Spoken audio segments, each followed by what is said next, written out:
라이브엔드 이정원. 여진은 게임의 엔딩을 볼 때까지 일을 쉬겠다고 했다. 여행사를 그만두게 된 직후였는데 퇴직금으로 로봇 청소기를 사겠다며 한참 알아보더니 갑자기 플레이스테이션을 들였다. 여진이 처음 고른 게임은 좀비물이었다. 부상당한 아내만 헬기에 태워보낸 남자가 이후 그녀를 찾기 위해 고군분투하는 것이 큰 줄기였다. 여진은 원래도 좀비물을 좋아했다. 그와 처음 극장에서 본 영화도 월드워즈였다. 매년 가을이면 연례 행사처럼 워킹데드를 정주행했는데 무슨 이유에서인지 항상 시즌8까지만 보았다. 게임의 플레이 타임을 검색해보니 약 50여 시간이었다. 한동안 여진은 저녁을 먹고 나면 게임을 켰다.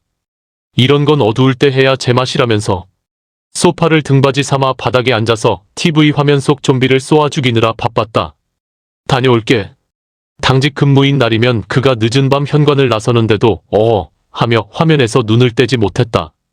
게임은 오픈월드였다. 여진은 그 속에서 자주 길을 잃는 모양이었다. 밖에서 길치면 여기서도 길치인가 봐? 그가 웃음을 터뜨리며 베트남에서 가이드는 대체 어떻게 했던 거냐고 물었다. 뭘 모르네? 여진이 코웃음을 쳤다. 똑같은 3박 5일을 수백 번 보내봐. 길 잃기도 힘들지. 그 무렵 여진은 등원 도우미 일을 구했다. 애랑 같이 길 잃는 거 아니야? 그가 킥킥대자 여진은 들고 있던 컨트롤러를 그에게 조준하더니 버튼 누르는 신용을 했다. 남의 집 아이를 코앞 초등학교에 바래다 주러 가는 길에 여진은 항상 단정히 차려입었다. 게다가 매일 조금씩 구두를 길들일 좋은 기회라면서 결혼 전 상견례를 앞두고 샀던 구두를 신었다. 마지막으로 집을 나서던 날에도 여진은 그 구두를 신고 있었다. 아이의 부모가 조문을 왔다. 그는 자신이 유족이 되었다는 사실이 믿기지 않았다. 아이를 인도 안쪽에서 걷게 하는 것은 자연스럽고 당연한 일이었다. 하지만 그의 마음은 한없이 억울했다. 급발진 차량이 펜스를 넘어 인도를 덮치던 그 순간에 그는 신고를 받고 출동했던 모텔에 있었다. 선생님, 그만 가시죠? 이러다 정말 큰일 나요. 이마에서 피가 줄줄 흐르는데도 병원에 안 가겠다며 뻗대던 취객을 설득하면서 빈소가 차려진 뒤 동료들이 오갔다. 그들 사이에서 정우를 발견했을 때 그는 자신의 얼굴이 속절없이 일그러지는 것을 느꼈다. 정우는 사흘 내내 빈소를 지켜주었다. 입사 후 그가 처음으로 죽음을 운반했던 밤, 텅 빈 구급차 앞에 주저앉아 있던 그를 말없이 기다려주었던 때처럼 강은 자신의 물을 마시지 않는다. 나무는 자신의 열매를 먹지 않는다. 구름은 자신의 비를 삼키지 않는다. 비문이 적힌 묘비 앞에서 사람들이 죽은 지도자를 추모한다. 이윽고 그가 수차례 목격한 게임의 엔딩 크레디트가 올라갔다. 그는 TV 전원을 껐다. 어느새 창밖으로 해가 떠 있었다. 환해진 거실에 꿀이다 만상자들이 보였다.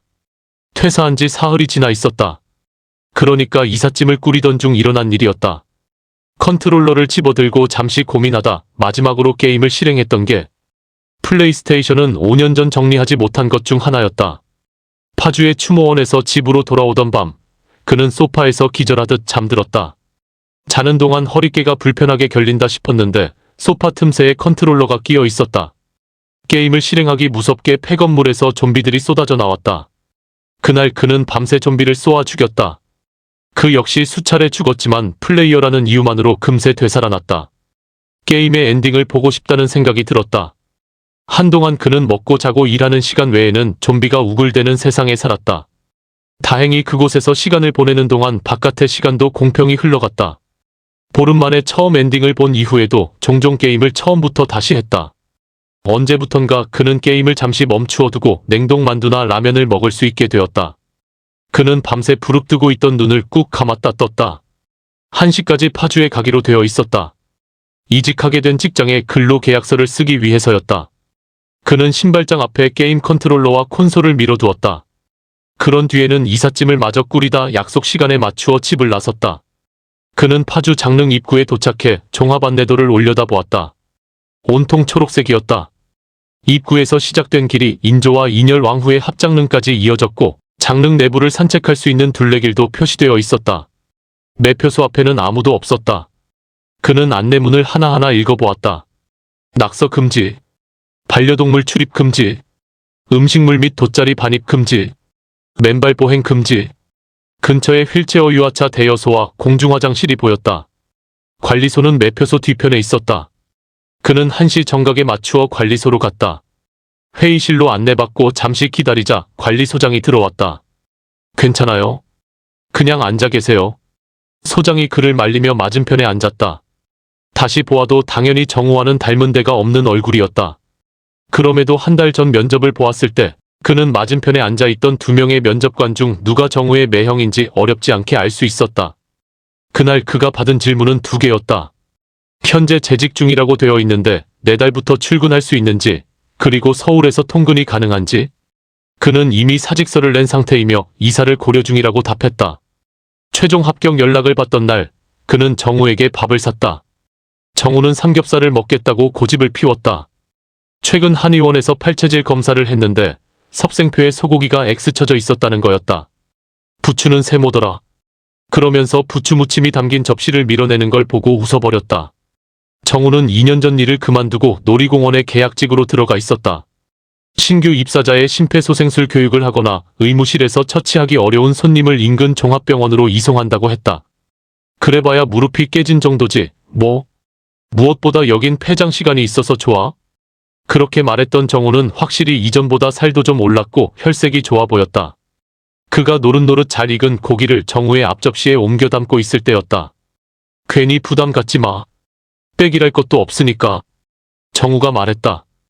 야간 경비직은 원래 응급구조나 소방 경력이 우대사항이야. 매형이 먼저 누구 아는 사람 없냐고 물어보기도 했었고, 소장은 계약서를 주면서 편히 살펴보라고 했다.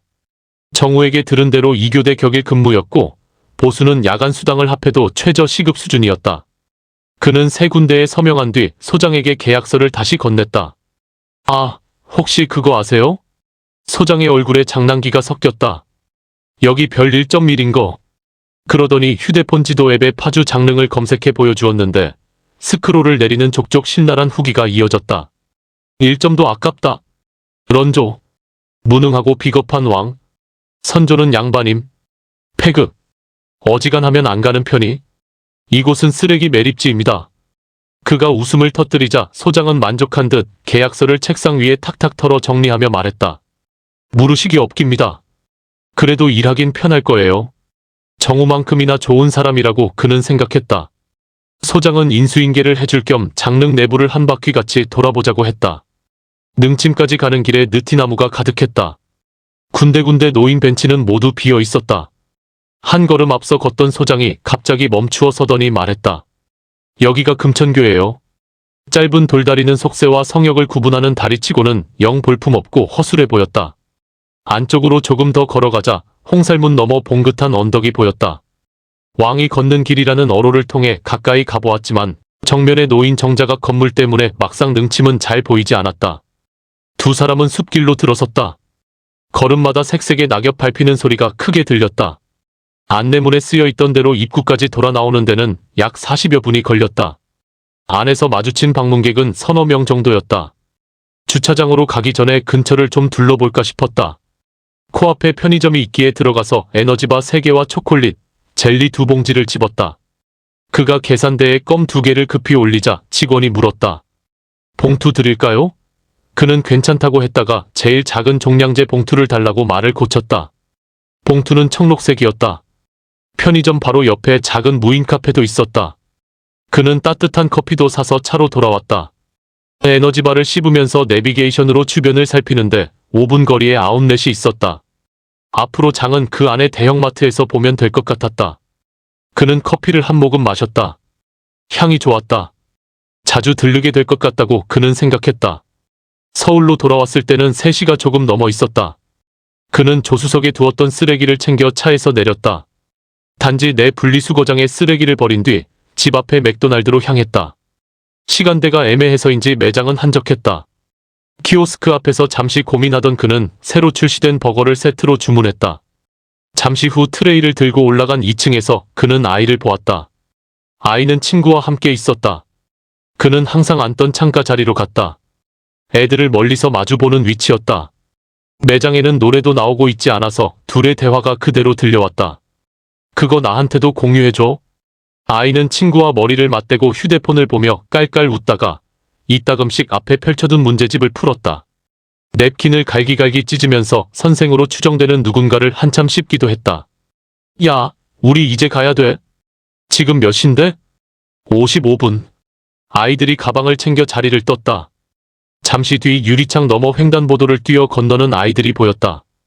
그는 당직 근무를 서던 날이면 이 자리에서 아침을 먹곤 했었다. 잠귀가 밝은 여진을 깨우고 싶지 않아서 생긴 습관이었지만 팬케이크를 먹고 커피를 마시면서 점차 활기를 띠는 거리를 내려다보던 일을 그는 좋아했었다.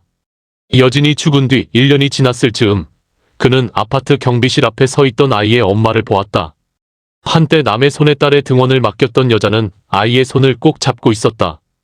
그날 이후 그는 잊을만 하면 아이를 마주쳤다. 단지 내 놀이터에서, 무인 아이스크림 가게에서, 길에서 목소리만 듣고 아이의 뒷모습을 알아본 적도 있었다. 아이가 아이스크림 꼭지를 가로수에 던져버리는 것을, 탕후루 막대를 하수구에 떨어뜨리는 것을 보면서 그는 생각했다. 이러면 안 되는 걸까? 이 정도도 바라면 안 되는 걸까? 여진에게 목숨을 빚진 아이가 쓰레기통에 쓰레기를 버리는 사람이기를 바라는 것은 그의 욕심일까? 주제넘는 것일까? 올해 중학교에 입학한 아이는 키가 훌쩍 컸다. 혼자 학교와 학원을 오갈 수 있게 된 지는 오래였다. 그게 마음에 걸렸다. 아이가 불과 5년 만에 그렇게나 자라버렸다는 것이. 그리고 화가 났다. 자신이 그런 인간이 되어버렸다는 게. 그는 자리에서 일어났다. 식은 커피를 쏟아버리고 트레이를 정리했다. 근처 타일 바닥에 잘게 잘린 냅킨 조각이 떨어져 있었다. 모레 아침 이삿짐 차가 오면 그는 서울을 떠날 것이다. 아무래도 잘한 선택이라고 그는 생각했다. 날이 따뜻해지면서 겨우내 폐쇄되었던 둘레길 일부가 다시 개방되었다.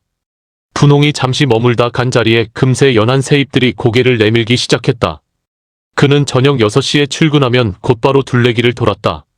남아있는 방문객이 있는지 확인하기 위해서였는데 지난 4개월간 그가 마주친 건 다람쥐나 청설모 몇 마리가 전부였다. 그가 순찰을 마친 뒤 입구로 돌아왔을 때는 어느새 주위가 어둑해져 있었다. 매표소는 해가 저물면 경비실로 쓰였다. 그는 전기포트에 물을 올린 뒤 책상 서랍을 열었다. 컵라면이 2개 남아 있었다. 그중 하나를 꺼내 수프를 털어 넣었다. 그는 업무 일지를 펼쳐 오늘자에 사인했다. 그와 격일로 근무하는 직원은 매번 자기 몫의 날짜에 모조리 사인을 해두곤 했는데 그간 별일이야 없었지만 미리 사인을 해두는 건 아무래도 좀 찜찜했다. 탁! 전기포트의 스위치가 내려갔다. 그는 컵라면에 물을 부었다. 그걸 먹는 데는 5분이 채 걸리지 않았다. 11시가 되면 그는 손전등을 들고 밖으로 나갔다. 소장은 첫 순찰만 신경 쓰면 된다고 했지만 그는 다시 한번 둘레길을 걸었다. 무덤은 무덤이라 밤이 내려앉은 뒤에는 확실히 을씨년스러웠지만 죽은 지 300년도 더 된 사람의 무덤이 무섭지는 않았다. 고작해야 귀신을 마주치는 게 이곳에서 벌어질 수 있는 가장 큰 사고라는 점이 좋았다. 그가 아는 한 여진은 파주에 와본 적이 없었다. 여진이 살았다면, 조금 더 살았다면 언젠가 함께 파주에 오게 되었을지도 몰랐다. 아웃렛에서 쇼핑을 하고 헤이리 마을을 둘러보고 근처 맛집에서 배를 채운 뒤에는 우연히 장릉에 들러 산책을 할 수도 있었을까? 하얀 달이 부연 구름에 반쯤 잠겨 있었다. 아무도 없는 숲길을 걷고 있으면 종종 소리를 지르고 싶은 이상한 충동이 들었다. 자정이 되면 그는 접이식 침대를 폈다. 휴게 시간은 1시부터 4시까지였지만 그걸 꼬박 지킬 정도로 융통성이 없지는 않았다. 신고도 출동도 없는 밤, 냉장고 돌아가는 소리를 제외하면 그의 잠을 방해하는 것은 없었다. 하지만 잠은 쉽게 오지 않았고 잠들지 못하는 밤은 지겨울 정도로 길었다. 밤새 긴장한 상태로 일하던 게 몸에 남아 그런 것인지 아니면 습관처럼 마시는 커피 때문인지 알 수 없었다. 몸을 뒤척일 때마다 침대가 삐걱댔다. 한쪽 벽에 10개로 분할된 CCTV 화면이 떠 있었다. 어둠에 잠긴 화면을 밤새 지켜보고 있어야 할 의무는 없었다. 눈을 감자 지나간 일들이 대중 없이 뒤섞이며 떠올랐다. 그렇게 자는 신용을 하며 누워있다 보면 어느새 창밖이 희붐하게 밝아왔다. 그는 혹시 몰라서 맞춰두었던 알람을 끄고 몸을 일으켰다. 새벽 공기가 맑았다. 밤에 잠겼던 나뭇잎들이 초록을 되찾고 있었다. 마지막 순찰을 도는 동안 해가 완전히 떴다. 입구로 다시 돌아왔을 때 그는 맞은편에서 걸어오던 노인을 보았다. 노인은 오늘도 대여소에서 유아차를 하나 꺼내더니 품에 안고 있던 개를 앉혔다. 이제 곧 8시라는 것을 알 수 있었다. 처음 근무했던 날 뜬 눈으로 밤을 지새운 뒤 퇴근 준비를 하던 그는 노인 때문에 아연실색했었다. 할아버지, 이건 아기들 타는 건데요. 그가 유아차를 붙잡고 말리자 노인이 말했다. 어차피 놀리는 거 좀 쓰면 어때? 두꺼운 담요를 깔고 앉은 치와와가 헥헥대며 그를 올려다보았다. 아니, 하물며 지금은 입장 시간도 아니에요. 노인이 별일 아니라는 듯 웃으며 말했다. 신참인가? 말썽 안 피울 테니까 걱정 말고 퇴근해. 노인은 유아차를 돌돌 끌며 안쪽으로 걸어 들어갔다. 그는 매표소 책상 유리 아래 깔려있던 비상 연락망을 확인했다. 주임에게 전화를 했는데 소장님이 말해주는 걸 까먹은 모양이라면서 동네 토박이인데다 점잖은 양반이니 괜찮다는 거였다. 노견이라 무릎이 안 좋아 그런 거니 그냥 두라고. 노인은 매일 8시 산책을 나왔는데 눈비가 오는 날도 예외는 없었다. 생각해보면 1.1점짜리 왕의 무덤에서 동네 주민이 산책 좀 하는 게 그렇게 나쁜 일 같지도 않았다. 그는 마주오던 노인에게 꾸벅 인사한 뒤 지나쳤다. 퇴근 후 편의점에 들렀는데 유리문에 못 보던 종이가 붙어 있었다. 초중고 학생 내부 취식 금지. 그는 컵라면을 두어 개 집었다가 도로 내려놓았다. 한숨 자고 일어나서 아예 장을 보러 가는 게 나을 것 같았다. 주차장으로 걸어가는 동안 그는 머릿속으로 살 것들을 정리해 보았다. 보름 가까이 장맛비가 내렸다. 밤새 내리던 폭우가 아침까지 이어졌던 날 노인이 처음으로 산책을 걸렀다. 그날 이후에도 그는 한동안 노인을 보지 못했다. 장마가 끝난 뒤 본격적인 더위가 시작되었을 무렵이었다. 그는 아침 순찰을 끝내고 나오던 길에 매표소 앞에 서 있던 노인을 보았다. 이제 오네? 오랜만이시네요? 그는 옷소매로 관자놀이에 땀을 찍어내며 인사했다. 그러자 노인이 잠깐 얘기 좀 할 수 있겠냐고 물었다. 그는 조금 놀랐지만 일단 매표소 문을 열었다. 더우니까 잠깐 들어오실래요? 노인이 고개를 끄덕였다. 그가 책상 의자를 권하자 노인은 반드시 앉더니 밀집 중절모를 벗어 허벅지 위에 올려두었다. 머리칼과 눈썹이 눈처럼 휘었다. 그가 간이 의자를 끌어와 옆에 앉자 노인이 들고 있던 음료를 건넸다. 요 앞 카페에서 사온 모양이었는데 대체 무슨 이야기를 하려는 건가 싶어 좀 긴장이 되었다. 감사합니다. 잘 마실게요. 음료는 달고 시원했다. 비누향 같은 게 나서 보니 밀크티였다. 그간 어디 여행이라도 다녀오셨어요? 노인과 눈이 마주쳤는데 사람을 꿰뚫어 보는 듯한 두 눈이 형형했다. 실은 부탁을 좀 할 수 있을까 해서. 네. 자네가 가게를 좀 봐줬으면 싶은데. 무슨 가게요? 요 앞에 카페 알지? 사흘, 아니 나흘이면 돼. 보수는 제대로 쳐줄 테니까. 그가 놀랄 틈도 없이 노인이 불쑥 일어났다. 그러더니 그를 카페로 데려갔다. 하루 한 번 손님이 뜸한 시간대에 매장 관리를 좀 해달라는 거였다. 노인이 여기 주인이었다니. 그는 얼떨결에 원두며 파우더, 시럽을 기계에 채우는 법을 배웠다. 노인이 그를 창고에 끌고 들어가 빨대, 컵홀더 등 소모품의 위치를 알려주더니 말했다. 쉽지? 노인네도 하는 일인데 뭐. 그런 뒤에는 그의 휴대폰에 실시간으로 매장 상황을 볼 수 있는 CCTV 앱도 설치해 주었다. 노인은 모레 4박 5일 베트남으로 떠난다면서 그에게 계좌번호를 알려달라고 했다. 카페에서 나오던 길에 그는 무심코 물었다. 그런데 걔는 어떻게 하시고요? 때로는 묻는 순간 답을 얻게 되는 질문이 있었다. 항상 혀를 빼물고 헐떡이던 늙은 개가 떠오른 탓이었다. 괜한 말을 했다 싶어 눈치를 보는데 노인이 말했다. 괜찮아. 어차피 세상에 무덤직이 아닌 사람 없어. 밖으로 나오자 볕이 뜨거웠다. 이제 완연한 여름이었다. 노인이 떠난 뒤 그는 하루 한 번 카페에 들렀다. 근무하는 날에는 밤 순찰을 마친 뒤 다녀왔다. 기계를 채우고 테이블을 정리하는 데는 오랜 시간이 걸리지 않았다. 그는 종종 CCTV 앱을 열어보았는데 사람들은 카페에 CCTV가 있다는 걸 알면서도 자꾸만 모르는 것처럼 행동했다. 아무것도 시키지 않고 앉아있는 건 예사였다. 온갖 전자기기를 가져와 충전하거나 빨대며 물티슈를 한 움큼씩 집어가는 사람도 있었다. 등산객 차림의 단체 손님들은 음료를 몇 잔만 시킨 뒤 한참 동안 떠들다 갔고 오후면 아이들이 몰려와 편의점에서 산 음식을 먹고 흔적을 남겼다. CCTV 앱에는 안내방송을 할 수 있는 기능이 있었는데 그는 때때로 마이크 버튼을 누른 뒤 나가달라고 소리치고 싶은 충동을 느꼈다. 여행에서 돌아온 뒤 노인은 묵직한 봉투를 들고 찾아왔다. 지칠 커피와 과자가 잔뜩 들어있었다. 그날 아침 두 사람은 둘레길을 함께 걸었다. 새들의 새초롬한 지저귀이 사방에서 들려왔다. 그는 나뭇가지 사이로 쏟아지는 볕을 자주 올려다보았다. 노인의 보폭을 따라 걷자 입구까지 돌아오는 데는 딱 40분이 걸렸다.